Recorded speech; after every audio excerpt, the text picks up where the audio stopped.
हमारी मौजूदगी पंतनगर के एक घर पर है और हम आपको ये समझाने की कोशिश करेंगे कि किस तरह से कुकरेल रिवर फ्रंट के प्रोजेक्ट के तहत जो 50 मीटर के दायरे में जो मकान आ रहे हैं उनको क्यों अवैध घोषित किया गया है। तो देखिए पीछे की तस्वीर अगर हम आपको दिखाते हैं तो देखिए ये पहले नाला कहा जाता था, हालांकि अब इसको नदी कहा जाता है। तो इसके अगर यहाँ से दिखा दे तो यहाँ नीचे से मतलब यहाँ से 50 मीटर के दायरे में जो भी मकान आते हैं उन पूरे मकान को अवैध घोषित किया गया है। जिनके घर पर हम मौजूद हैं हम उनसे समझना चाहेंगे, आप तो कब से आप यहाँ रह रही हैं?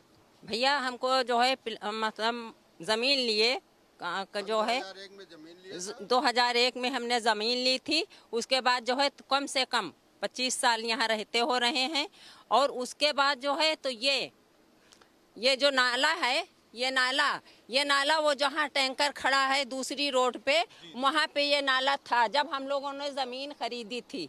उसके बाद जो है ये नाला वहाँ जो रोड बनी तब हम लोगों ने अपने मकान नहीं बनवाए थे। उसके बाद वो रोड उधर नाला इधर काट के रोड बना दी गई। रोड बनाने के बाद फिर जब दूसरा डिवाइडर मतलब बनाने के लिए सोचा तो उन्होंने ये फिर इधर बढ़ा के और ये दूसरा हाईवे बना दिया वापसी वाला। पहले निकास वाले पे सिर्फ ये तो मतलब कुकड़ैल नाला था। आप ये बताना चाह रही और हैं? मेरा बचपना मेरी पैदाइश सब यहीं की थी। हमारा कहना है कि फिर से पैमाइश की जाए, वो जो बाबा की मज़ार है वहाँ से पूरी पैमाइश की जाए कि ये कुकड़ैल कहाँ पे बह रही थी। हमारा सिर्फ ये कहना है, हमको कोई शिकायत नहीं है। मतलब हमारा लोग कह रही हैं कि ये जो नाला था ये उस तरफ था और हाँ अब जी इस तरफ हो गया जी है। जेसीबी से काट काट के ये बढ़ाया गया है।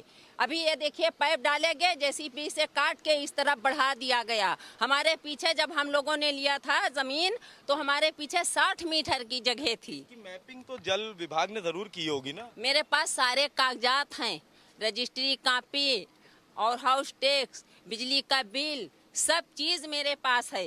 ये नहीं है कि हम लोग जो है अवैध हैं। अवैध नहीं हैं, वैध हैं हम लोग। भाई साहब ये आप बताइए कि जैसे 50 मीटर बताया गया है और ग्रीनलैंड घोषित कर दिया गया है, ठीक है? तो 50 मीटर जैसे हम अगर यहाँ से मानते हैं आगे चलते कहाँ तक ये 50 मीटर आएगा? देखिए ये जरा मैं बताने आपको 2-3 पॉइंट आपको बताऊं जैसा इन्होंने बताया है मुझे। जैसा आप लोगों ने अभी इनसे सुना कि नाला पहले उधर हुआ करता था, तो अगर आप मैप के हिसाब से अगर आप देखते हैं जो हमारा चकबंदी का मैप है, ठीक है, उसमें जो चीज़ दिया हुआ है कि खसरा नंबर के हिसाब से अगर हम लोग देखें तो 405 और 406 नंबर वो नाला की ज़मीन थी, ठीक, जिस पे उन्होंने रोड बना दिया है।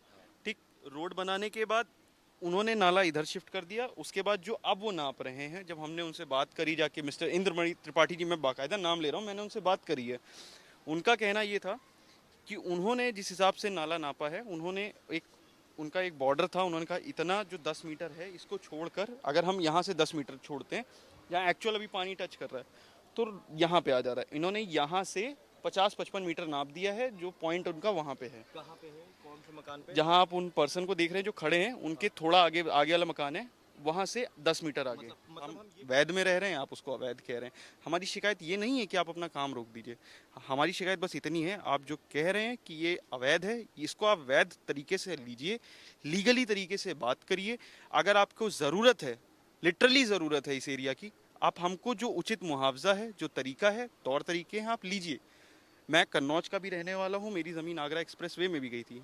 उस टाइम अखिलेश यादव जी की सरकार थी, उन्होंने उचित मुआवजा दिया, उनको ज़रूरत थी, उन्होंने लिया, हमने खुशी खुशी दिया। वही सेम चीज़ यहाँ है, बट अवैध तरीके से नहीं देंगे जैसे आप कह रहे हैं। तो देखिए ये हमने ऊपर से समझाने की कोशिश की और देखिए आसपास के जितने अगर हम आपको यहाँ से मकान दिखा दें, जो जितने हमारे कैमरे में मकान दिख रहे हैं वो तमाम मकान अवैध घोषित किए गए। तो मतलब ये जितनी आबादी अभी दिख रहे हैं, जितने मकान अभी दिख रहे हैं, ये आने वाले समय में शायद ना दिखें क्योंकि इन तमाम मकानों को अवैध बताया गया है। तो ये ऊपर से हमने आपको समझाने की कोशिश की थी कि कितना नाला है, किस तरह से पहले नाला था, क्योंकि तमाम ऐसे लोग हैं जो यहाँ 40 साल से रह रहे हैं, 50 साल से रह रहे हैं और उनका यही कहना है कि अगर ये अवैध था तो शासन प्रशासन ने पहले इस पर ध्यान नहीं दिया। देखिए जो मकान मालिक हैं, अगर हम उनसे बात करने की कोशिश करेंगे, चाचा ये मकान लिया था या जमीन ली थी आपने? जमीन ली थी जमीन ली थी जी। किस सन में ली थी?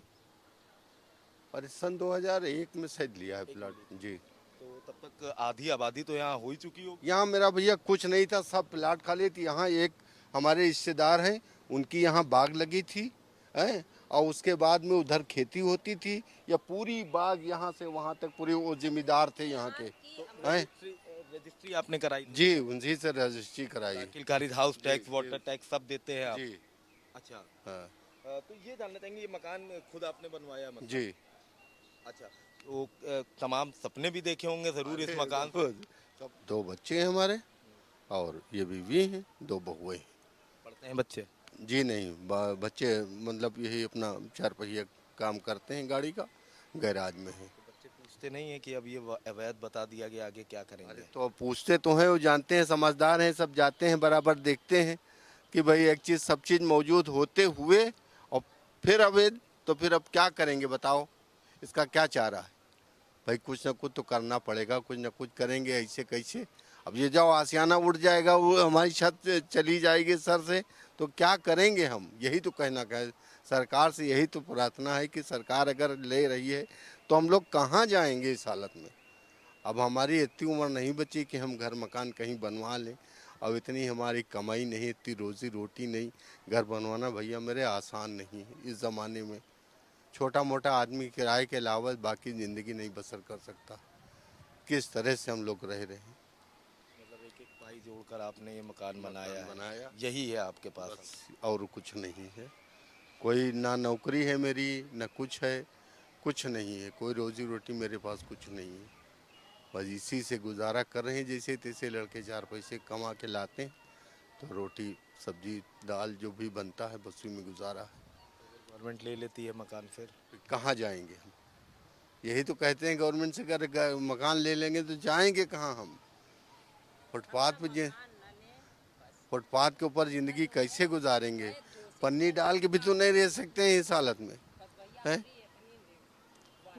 देखिए, लोगों को तकलीफ इसी बात की है कि वो लोग लंबे समय से, मतलब कह सकते हैं कि एक तमाम सपने देख के उन लोगों ने अपने घर बनाए हैं, पाई पाई जोड़कर घर बनाया है, और अगर उनका यही घर अब उनके पास नहीं रहेगा तो उनके तमाम जो सपने हैं वो अधूरे रह जाएंगे। और लोगों की मांग यही है कि गवर्नमेंट को सहयोग करना चाहिए, आगे बढ़कर बातचीत करनी चाहिए, और कहीं ना कहीं एक उचित मुआवजा या ऐसा घर देना चाहिए जिससे लोगों की ज़िंदगी गुजर बसर हो सके। वीडियो जर्नलिस्ट हरिराम के साथ मैं अबू तलहा, आज की खबर, लखनऊ।